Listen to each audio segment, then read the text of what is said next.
bienvenidos a todos nuevamente a este seminario de revelaciones del Apocalipsis. Hoy tenemos un tema muy lindo, un tema que es como que estuviera partido en dos. Hoy vamos a ver como si fuera la primera parte y mañana vamos a continuar con este tema, pero desde otro ángulo, ¿no? Y hoy vamos a ver un tema que se titula Dios fija una fecha para el juicio. Claro, los seres humanos solemos tener miedo a los juicios, solemos tener miedo a lo que va a pasar en un juicio. Pero bueno, en este juicio no debemos temer. Este seminario justamente está para mostrarnos de que podemos vencer nuestros temores, podemos vencer nuestros miedos con respecto a las enseñanzas bíblicas y sobre todo con respecto a las enseñanzas del libro de Apocalipsis.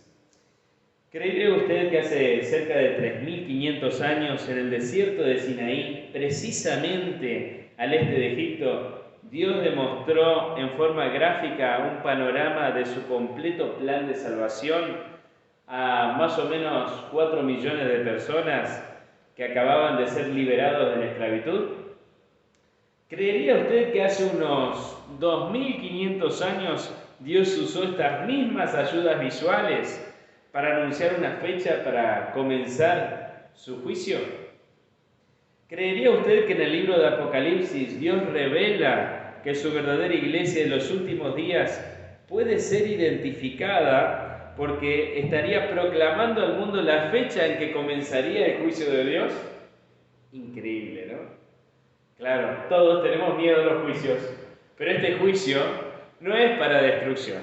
Este juicio es para mostrar la inocencia de los hijos de Dios. Así que si eres un hijo de Dios, no hay nada que temer. Si estás conforme a la palabra de Dios, conforme a su voluntad, no hay nada que temer. Así que es un tema muy lindo. Pero claro, vamos a hablar de algo, de un juicio que comenzó, de una fecha de un juicio que comenzó, no aquí en la tierra, sino en el reino de los cielos. Esto parece increíble. Sin embargo, es todo un hecho.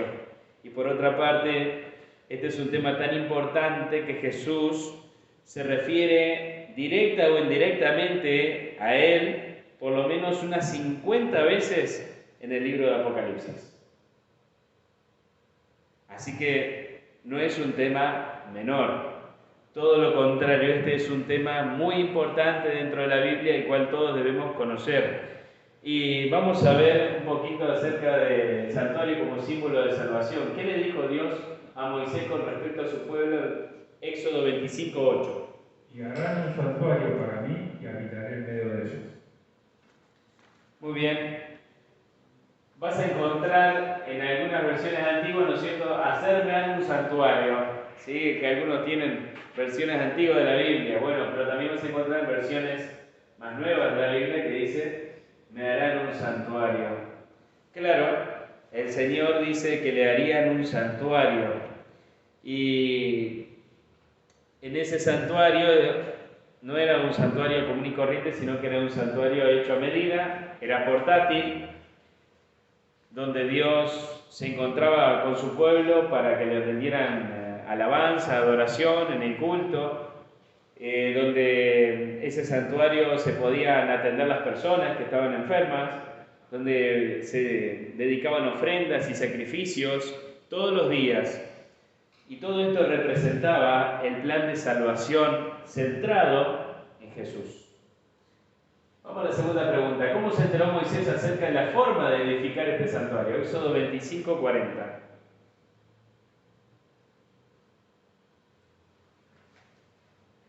Mira, y hazlo conforme al modelo que se te ha mostrado en el monte. Muy bien, entonces Dios le mostró un modelo en el monte. Y de acuerdo a ese modelo, Moisés construyó el santuario. Y bueno, y ahí tenemos una imagen pintada por un artista para mostrarnos más o menos en la descripción bíblica de qué se trataba este santuario. Claro, cuando uno agarra y lo mira el santuario, claro, vas a ver de que todo el pueblo acampaba alrededor del santuario. Todo el pueblo acampaba alrededor del santuario. frente a la puerta de entrada estaban las carpas de Moisés y Aarón. Cuando Dios los llamaba, se posaba la nube que cubría al pueblo durante el día, porque durante el día una nube los protegía del calor fuerte y del sol fuerte en el desierto, y esa nube después les daba calor, se transformaba en una columna de fuego y les daba calor y tenían un microclima. Ellos tenían un microclima gracias a Jesús. La Biblia dice que Jesús estaba en esa nube y que cuando la nube se posaba sobre el santuario y Jesús los llamaba a Moisés y a Aarón para poder conversar, cuando había un tema, un asunto que tratar. Ahora, ustedes van a ver que el santuario tenía un atrio exterior que estaba delimitado por 60 postes, 60 varas y un lienzo o lino blanco, ¿verdad? O sea, es un lienzo hecho de lino blanco, una tela de lino blanco, lo cubría, ¿no es cierto?, a todo el santuario. Y vamos a ver que en la parte exterior estaba el altar de los sacrificios, donde se sacrificaban allí los corderitos, los chivitos, todo lo que traía la persona, porque la persona llegaba hasta la puerta del santuario, traía su animalito, pedía perdón por sus pecados, poniendo la mano sobre la cabeza del corderito, del chivito, ¿verdad?, que traía, del animalito que traía, estaba determinado por Dios. Entonces la persona tenía que matar el corderito y después el corderito era quemado aquí como ofrenda al Señor. Hay muchos más detalles de todo esto, yo estoy resumiendo, ¿sí? Es muy largo, ¿no? Pero bueno, los sacerdotes oficiaban en toda esta parte del atrio exterior con el sacrificio. Acá había una fuente de lavado, ¿sí?, que ahora lo vamos a ver más en detalle en este diagrama, como si lo estuviéramos viendo desde arriba, como si le sacáramos el techo a una casa y nosotros si fuéramos gigantes y pudiéramos ver el interior de la casa, ¿no? O cuando las chicas jugaban a las muñecas, los varones no, obviamente, no, pero como a veces algunos varones también jugaban con su hermana, o a algunos les quedaba otra, con su prima. ¿Qué va a hacer? A todos nos tocó. Pero ahora, fíjate vos que viéndolo desde arriba, acá está el altar del sacrificio, ¿sí? Donde estaba la parte exterior, que era el atrio. Acá estaba la fuente, donde el sacerdote se lavaba los pies y las manos para poder ingresar al lugar santo.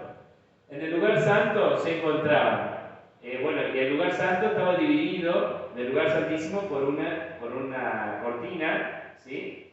Por una cortina que cumplía allí la función de división entre el lugar santísimo y el lugar santo.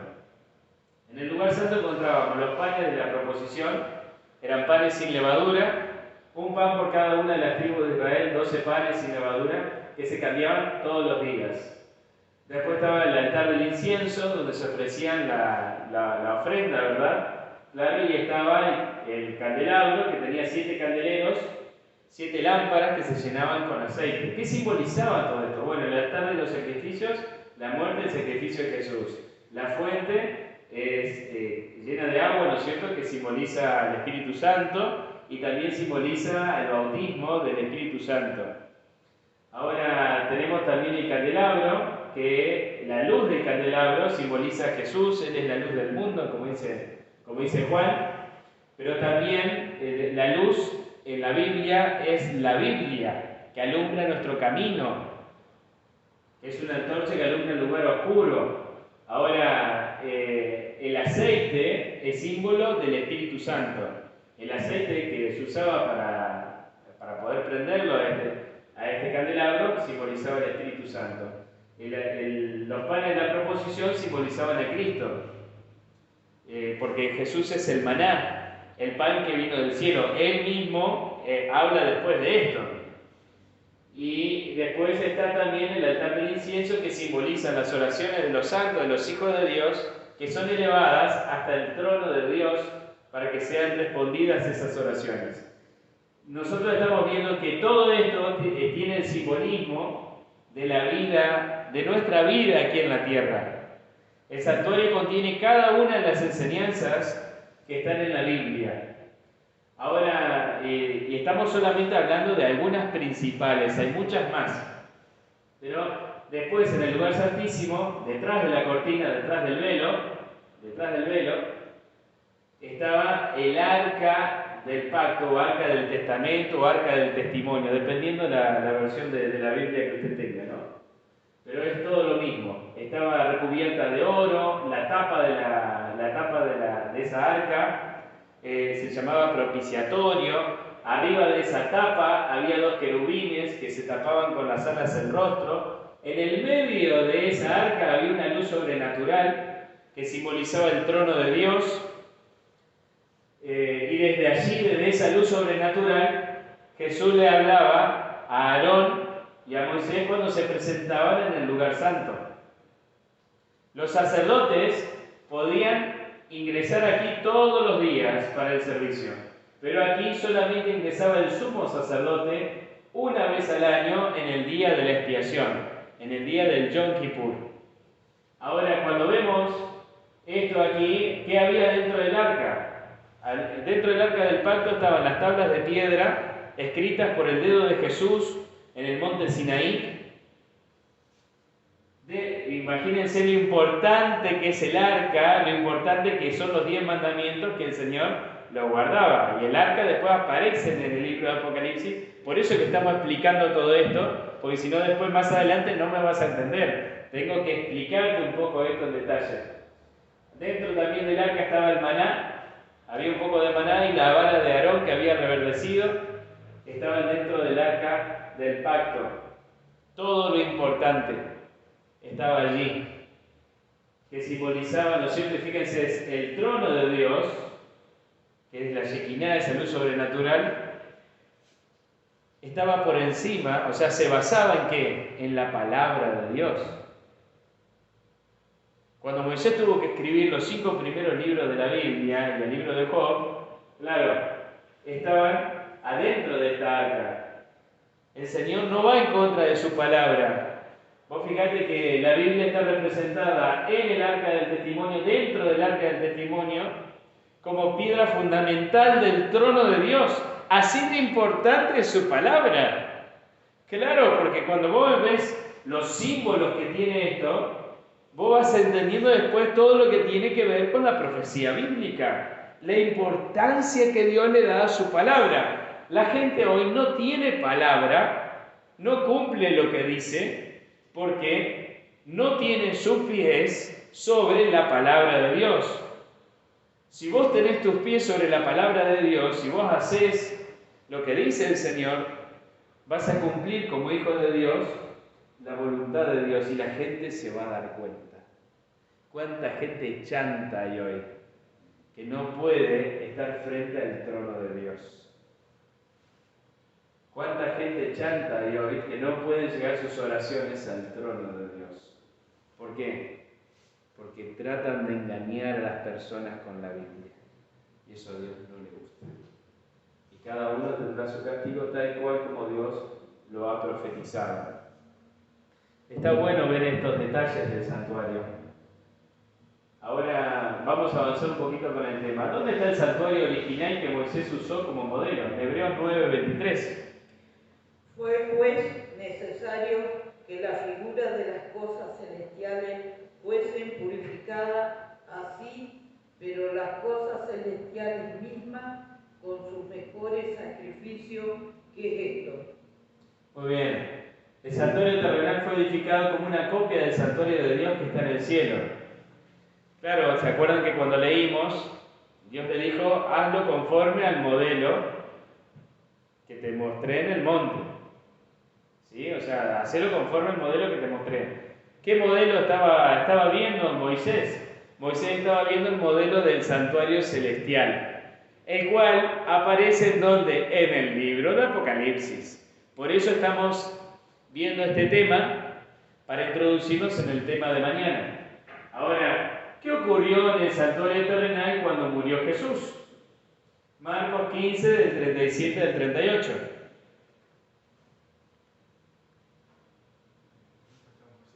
Perdón, me faltó un versículo, ¿verdad? Me faltaba un versículo en esta pregunta. ¿Qué decía? Hebreos 8, del 1 al 5.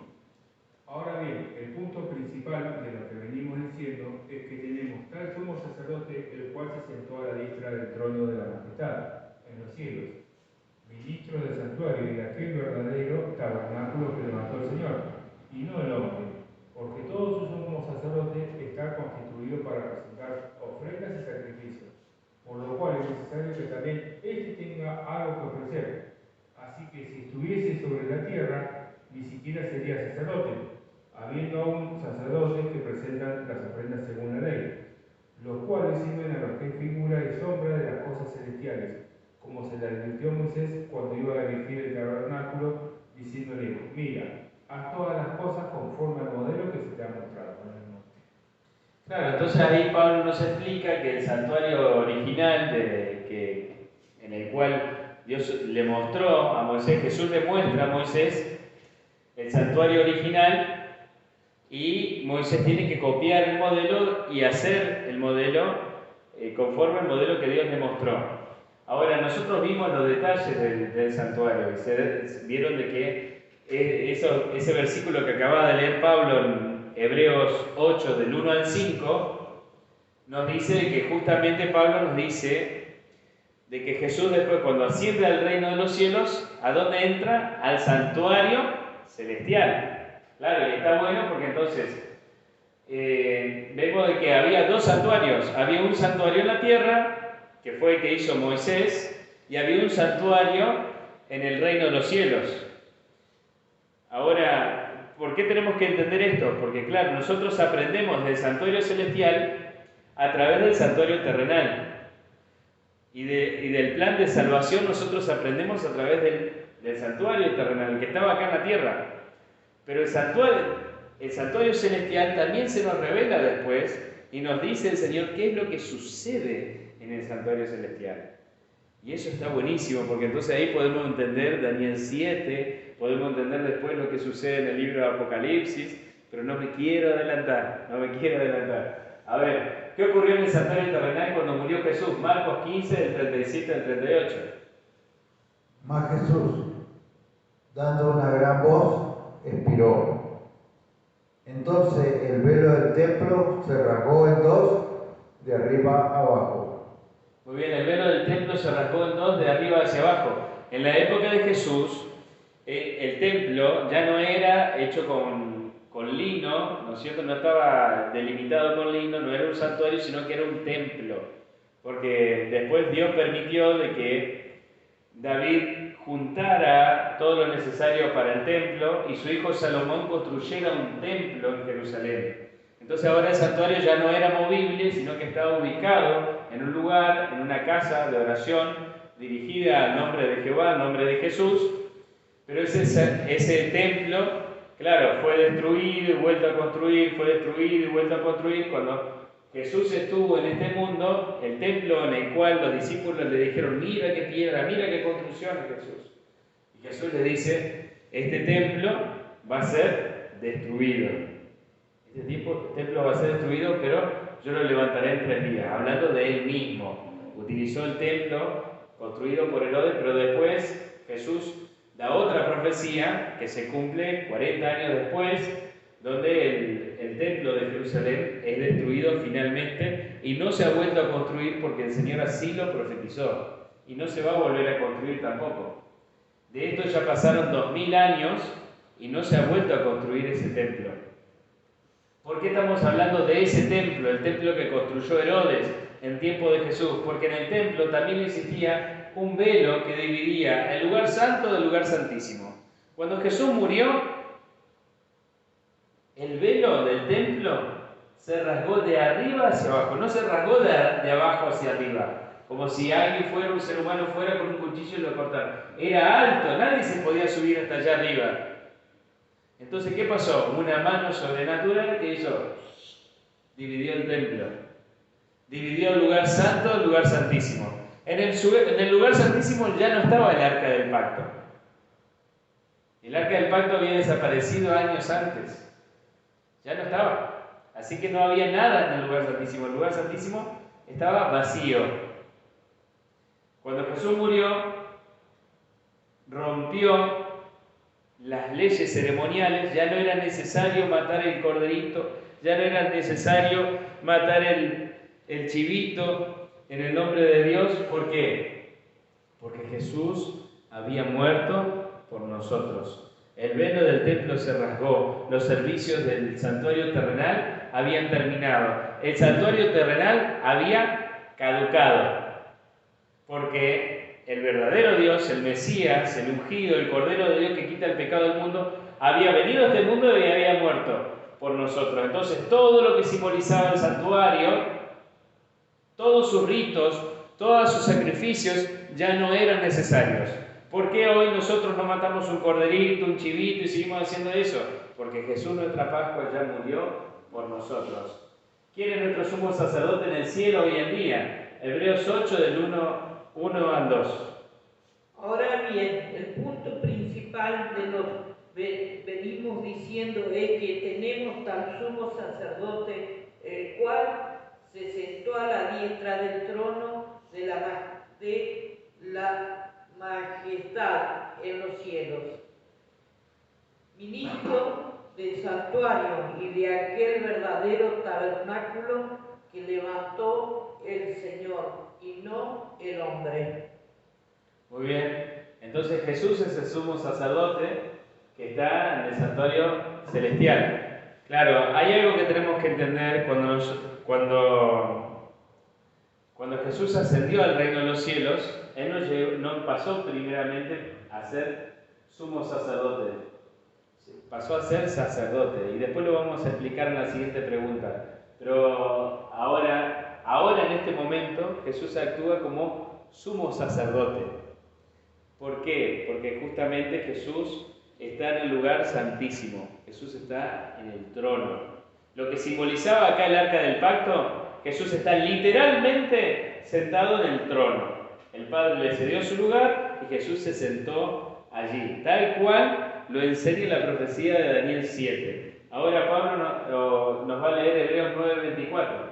Porque no entró Cristo en el santuario hecho de mano, figura de lo verdadero, sino en el cielo mismo para presentarse ahora por nosotros ante Dios. Muy bien, entonces ese sumo sacerdote es Jesús, que se sentó a la diestra del Padre en la majestad de los cielos cuando Él ascendió a los cielos.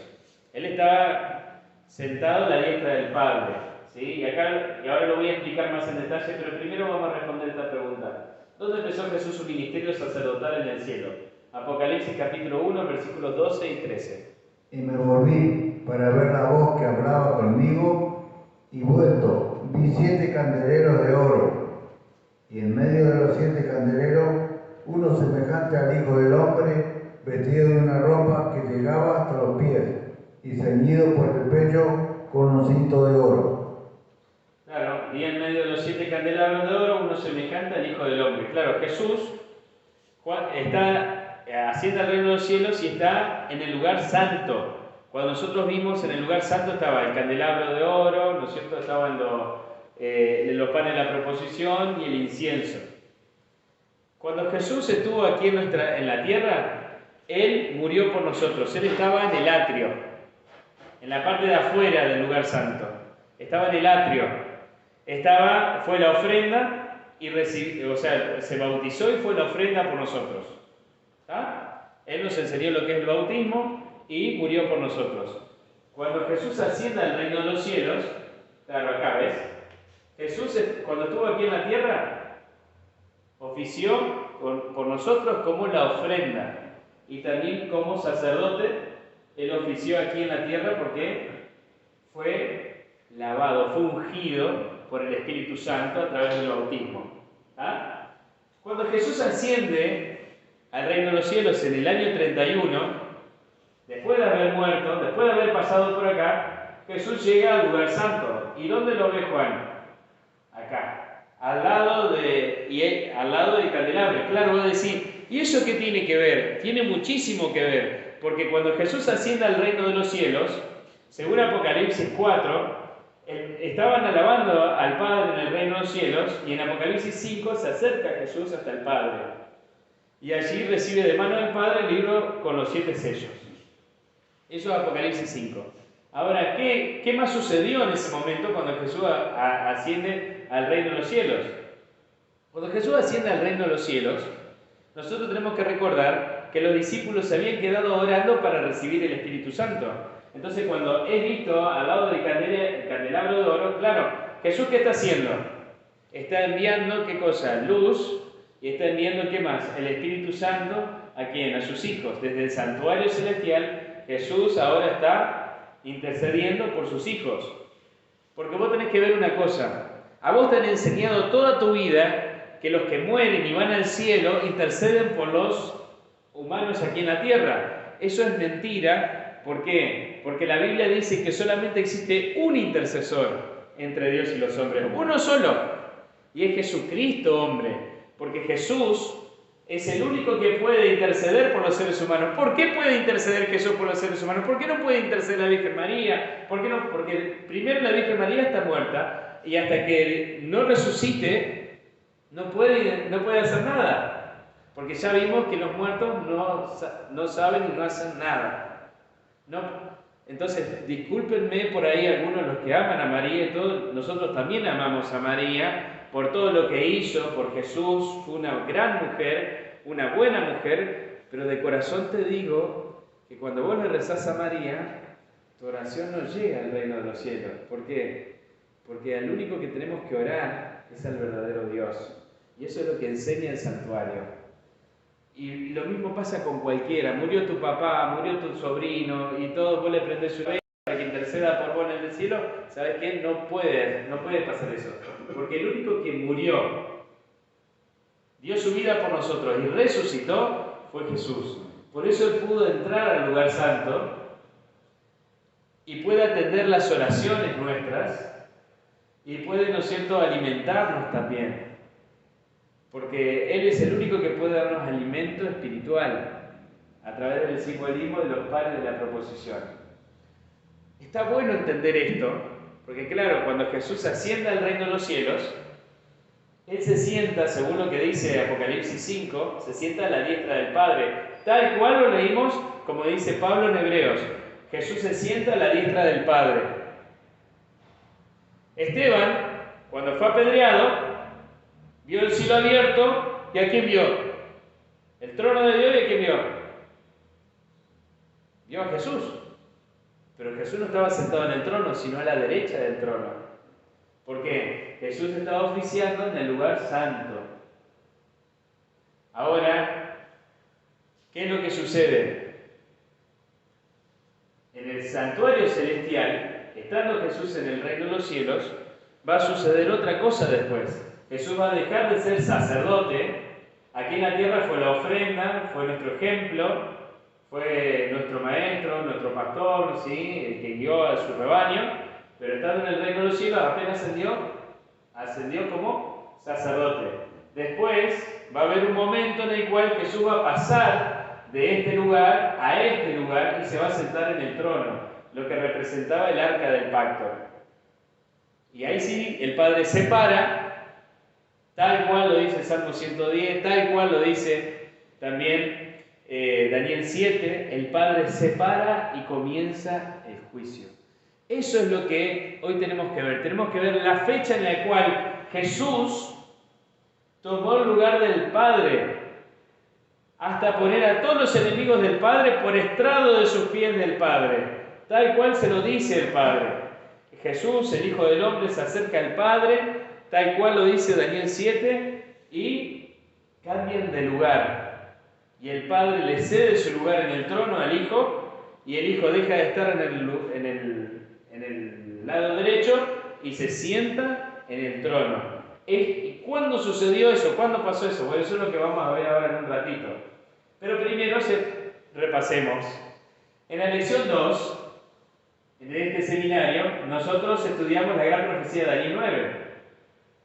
Entonces, en el año 457 comenzó la profecía de las 70 semanas.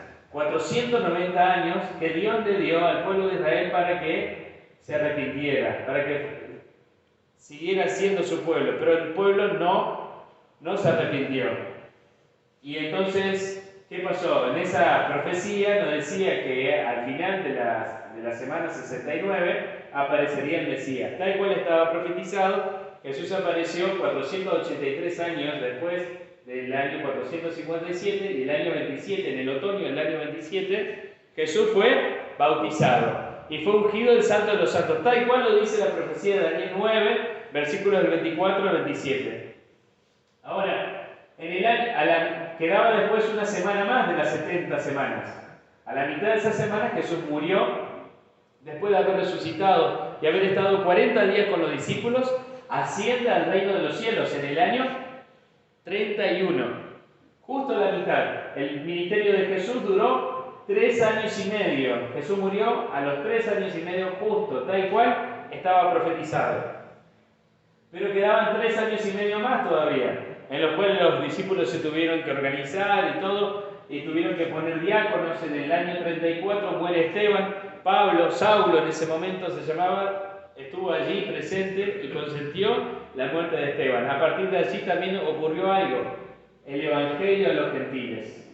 Ya no se predicaba a los judíos solamente, la gracia de Dios no es solamente para el Israel elegido por nacimiento, sino que ahora había una predicación a los gentiles y vos y yo somos frutos de esa predicación.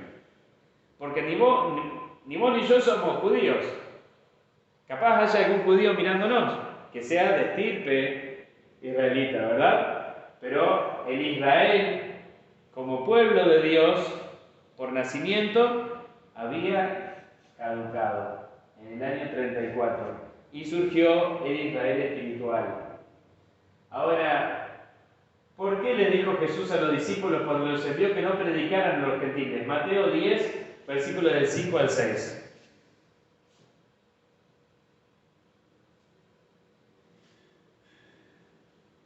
A estos 12 envió Jesús y le dio instrucciones diciendo: por camino de gentiles no vayáis, en la ciudad de samaritanos no entréis, sino id ante las ovejas perdidas y de la casa de Israel.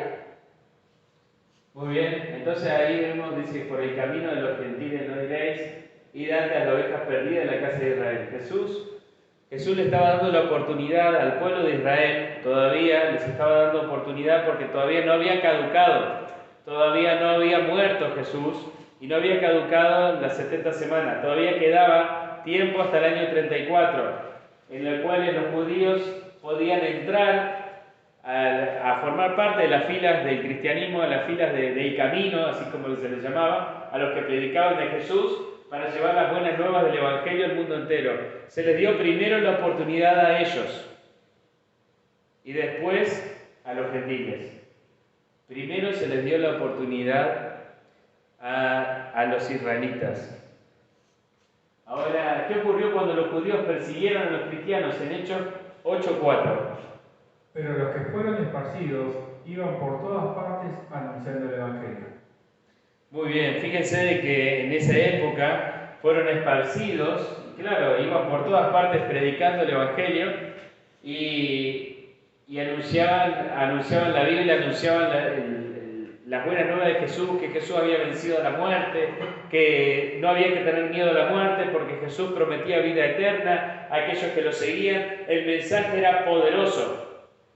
Tal es así que en el primer siglo de la era cristiana había más de 6 millones de cristianos en el mundo entero. Algo impresionante. En una época donde no existía la televisión, donde no existían los diarios, donde no existía la telefonía, no existía nada de eso. El fervor con el que predicaban los hijos de Dios y el Espíritu Santo, el poder del Espíritu Santo estaba con ellos. ¿Será que Jesús estaba intercediendo por ellos en el santuario celestial? Claro que sí, claro que sí. Ya lo vimos con respecto a la primera iglesia, que es la iglesia de Éfeso, cuando hablamos acerca de las 7 iglesias del Apocalipsis. ¿Qué le dijo claramente Jesús a los judíos? Mateo 21:43. Por tanto os digo que el reino de Dios será quitado de vosotros y será dado a gente que produzca los frutos de él. El reino será quitado de vosotros y será dado a gente que haga los frutos, que produzca produzca los frutos del reino de los cielos. Ahora, ¿por qué? Porque así estaba profetizado, así lo había profetizado Jesús con el profeta Daniel, cuando le reveló él al profeta Daniel, le reveló esta profecía de las 70 semanas, en la cual ya no serían el Israel elegido por Dios, sino que habría otro Israel. Nosotros somos fruto de ese trabajo. Nosotros hoy, si seguimos lo que Jesús enseña, somos parte del Israel espiritual. Déjenme leerles en Gálatas capítulo 6, versículos 15 y 16 lo siguiente: porque en Cristo Jesús ni la circuncisión vale nada, ni la incircuncisión, sino la nueva criatura. A todos los que anden conforme a esta regla, paz y misericordia sea a ellos y al Israel de Dios. No está hablando al Israel como nación, sino que está hablando al Israel de Dios. La nueva criatura y que nace de nuevo en Cristo a través del bautismo, a través de aceptar a Jesús y ser transformado por el Espíritu Santo, que se transforma gracias al poder del Espíritu Santo en una nueva criatura, dejando atrás lo que antes le gustaba, se transforma en alguien que pertenece al Israel de Dios. Todo seguidor de Jesús, de cualquier raza, no importa de dónde venga, no importa cuál sea su color de piel, si acepta a Jesús y se transforma por poder del Espíritu Santo, se convierte, esa persona se transforma en gente santa, como dice 1 de Pedro 2:9. Y las promesas hechas al Israel de antaño las recibirá esa persona. Y todos los que formen parte de esta iglesia fantástica de Dios. ¿Cuándo había de ser purificado el santuario? Es la pregunta 11, según Daniel 8:14. Estamos hablando ahora del santuario celestial. El santuario terrenal había dejado de funcionar, había dejado de existir, pero Daniel, en la época de Jesús, pero Daniel escribió esto muchísimo antes de que Jesús naciera en esta tierra. Y Daniel no está hablando del santuario terrenal, sino que está hablando del santuario celestial. Veamos qué dice Daniel 8:14. Y él dijo: hasta 2300 tardes y mañana, luego el santuario será purificado. Muy bien, hasta 2300 tardes y mañana, o sea, 2300 días, en lenguaje bíblico, será purificado. Que si uno hace la cuenta, según Ezequiel 4:6, haciendo la cuenta de un día por un año en el tiempo profético, son 2300 años. Claro. Entonces, ¿cuándo comenzó el juicio de Dios en el cielo? Bueno, nosotros tenemos que ver de que el juicio de Dios comenzó al final de la profecía de los 2300 años, o sea, en el año 1844. O sea, si lo vemos en la profecía bíblica, con este diagrama, vas a ver vos que en el mismo año que comenzó las 70 semanas que tenía el pueblo de Israel, el pueblo judío, como tiempo para arrepentirse, ¿no es cierto?, esos 490 años que Dios le había dado, en el mismo año también comienza la profecía de los 2300 años. Y desde el año, si vos sumás desde el año 457, 2300 años, te da 1844, pero exactamente, según el cómputo bíblico, te da el 22 de octubre de 1844. Así comienza el juicio de Dios en el reino de los cielos. La fecha del juicio de Dios. ¿Cuándo comenzó el juicio de Dios? Comenzó el 22 de octubre de 1844.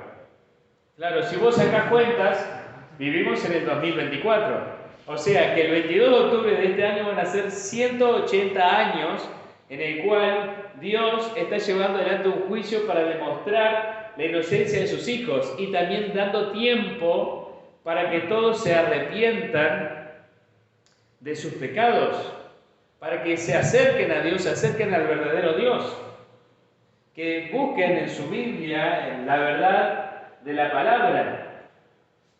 Claro, nosotros tenemos que ver de que esta fecha es muy importante para nosotros porque Así como se le dio 120 años a los antediluvianos en el tiempo de Noé para que entraran al arca,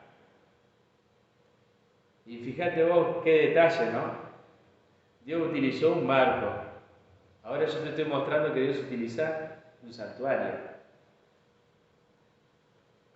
Para poder entrar al santuario celestial, vos tenés que ser dirigido por el Espíritu Santo, ser sellado por el Espíritu Santo, para que Jesús te halle inocente.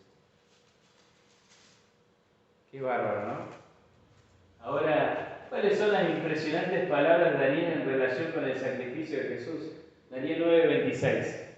Y después de las 62 semanas se quitará la vida al Mesías, mas no por sí, y el pueblo de un príncipe que ha de venir destruirá la ciudad y el santuario, y su fin será con inundación, y hasta el fin de la guerra durarán las devastaciones. Se quitará la vida al Mesías, mas no por sí. Ya lo vimos ahí en la profecía, en el cuadro, yo te lo expliqué, pero hay algo particular en esta frase, ¿no? Hay algo particular en esta sentencia. A Jesús le quitaron la vida, pero Él dejó que le quitaran la vida, ¿para qué?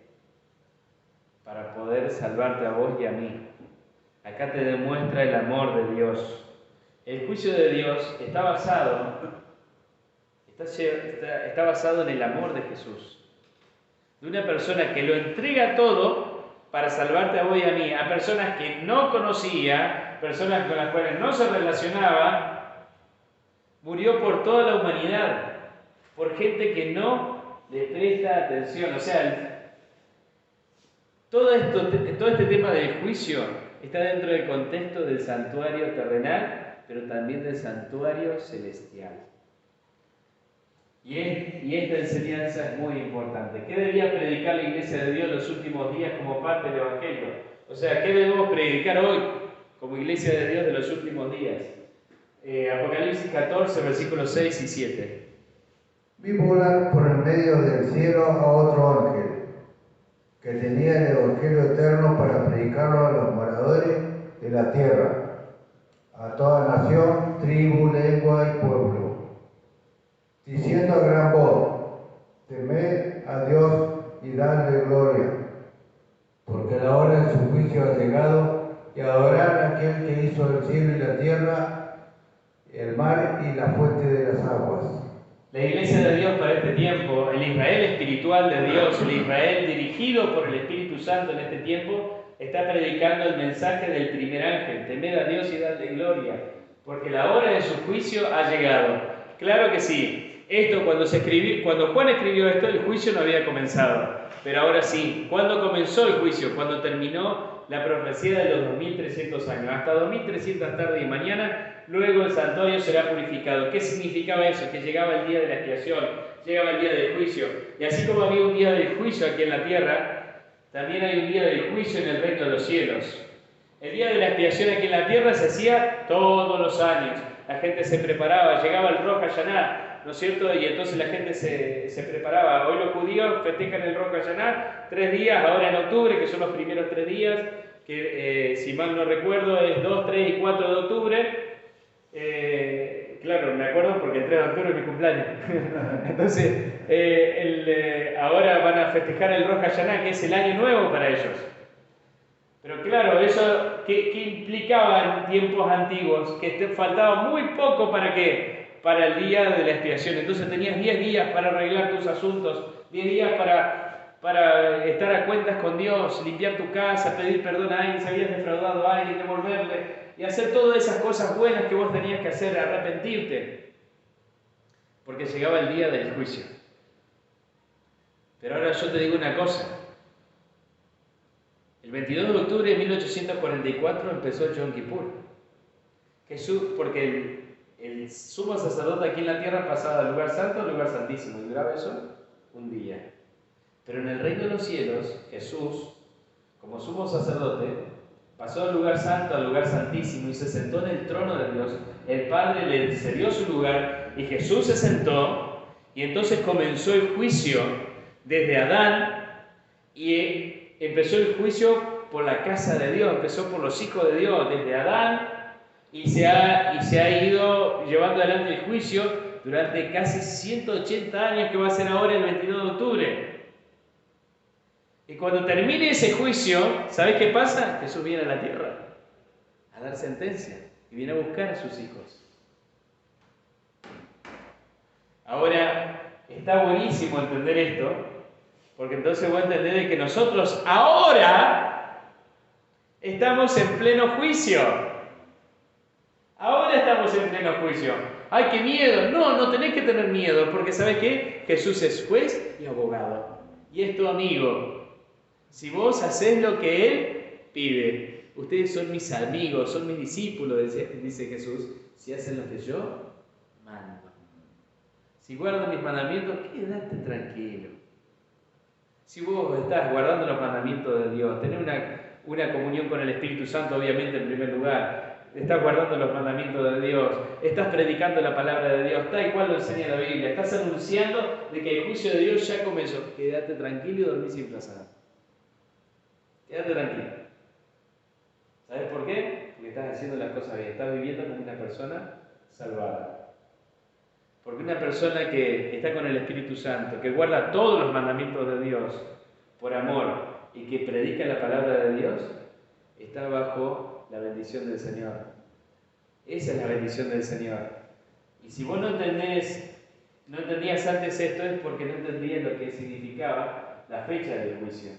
¿Quién puede defender nuestro caso delante del trono de Dios? Apocalipsis 5:9.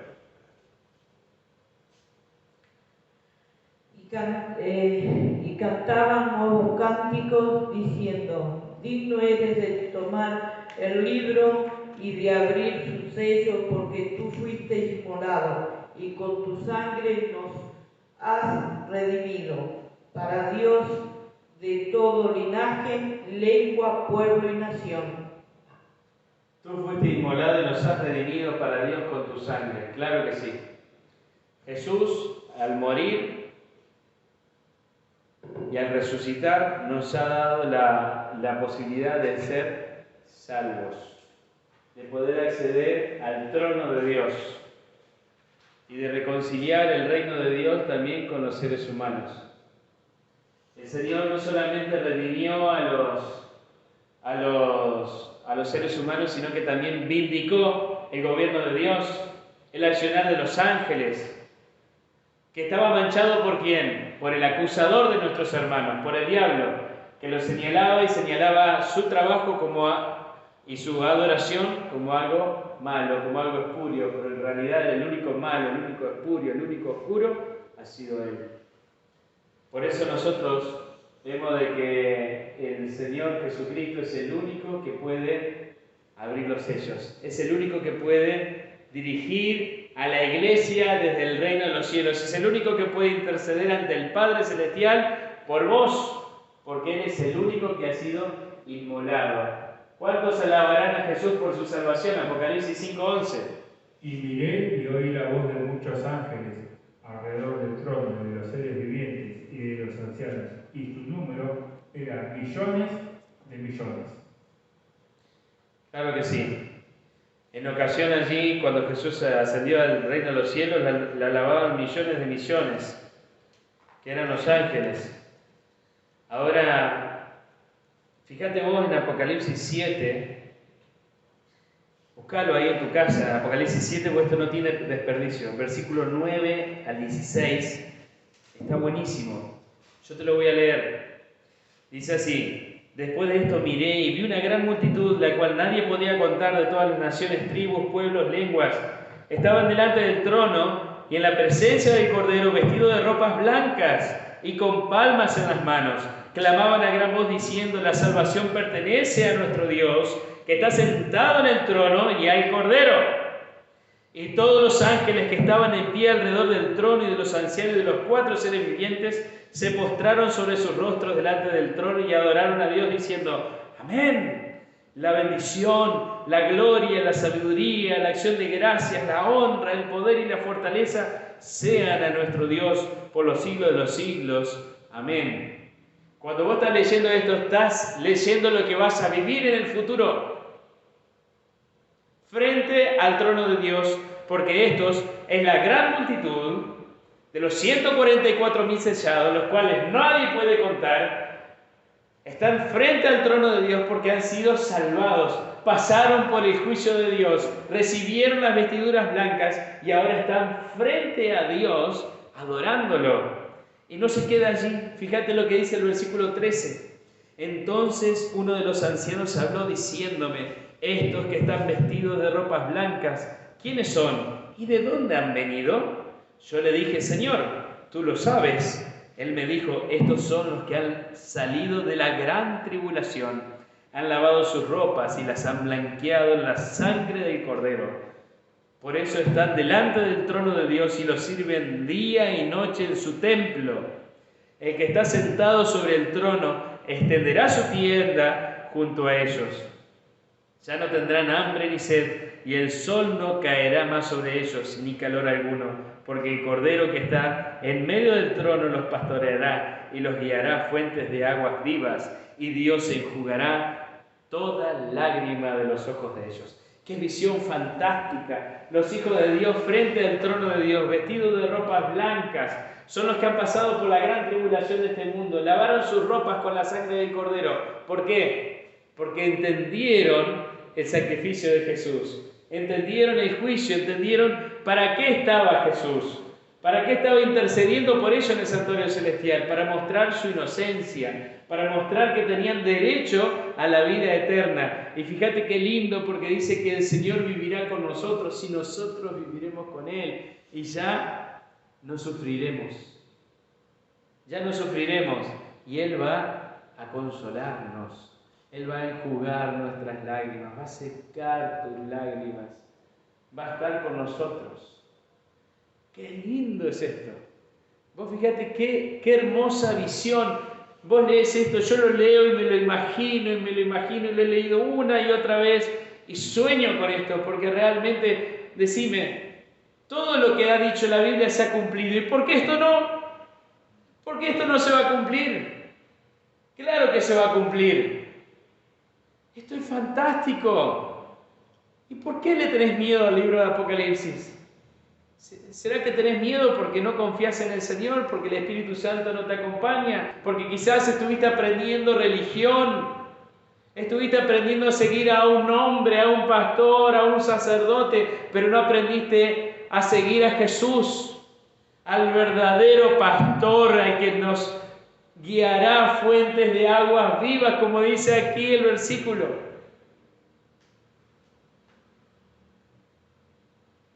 Si todavía no estás viviendo esta experiencia con el Espíritu Santo, ¿qué estás esperando?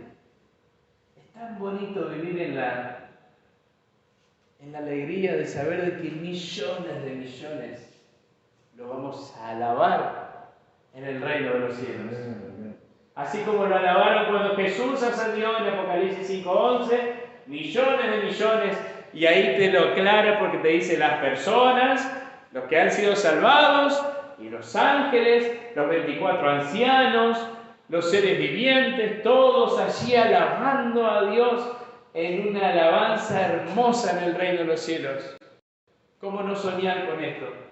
¿Cómo no enamorarse de la Biblia, del libro de Apocalipsis, con este mensaje? Todo lo que Jesús pide a cambio de haber dado su vida por nosotros es que lo aceptemos como nuestro Señor y Salvador. Solo eso. Señor, te pago en cuotas, te doy plata para ir al reino de los cielos. No se compra con dinero. Hago algo, voy a ayudar a los pobres, vendo esto, hago lo otro. No se compra con buenas obras.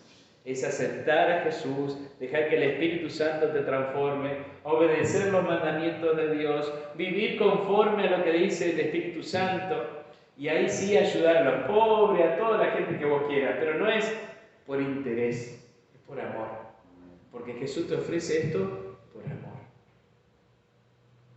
Y esto es algo muy lindo. Todo el santuario celestial, toda la obra del santuario celestial, la obra del Padre, la obra de Jesús, la obra del Espíritu Santo aquí con nosotros en la tierra, siempre ha sido por amor. ¿Vos vas a aceptar su amor? Yo sí.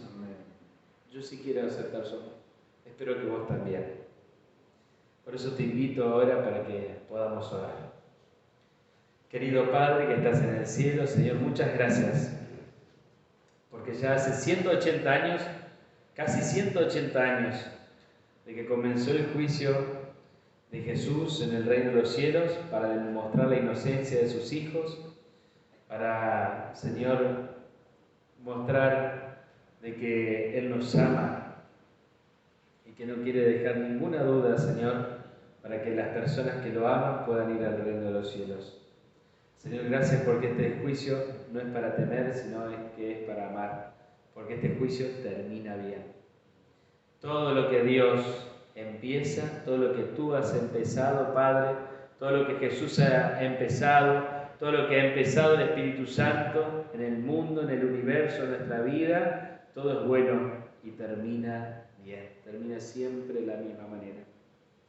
Por eso, Padre, confiamos en ti y deseamos verte regresar en gloria y majestad, porque cuando termine ese juicio que estás llevando delante Jesús, queremos verte, Padre, queremos alabarte en el reino de los cielos. Ayúdanos para mantenernos firmes en la fe y que todas las personas que hoy están escuchando este mensaje puedan afianzarse en la fe de Jesucristo.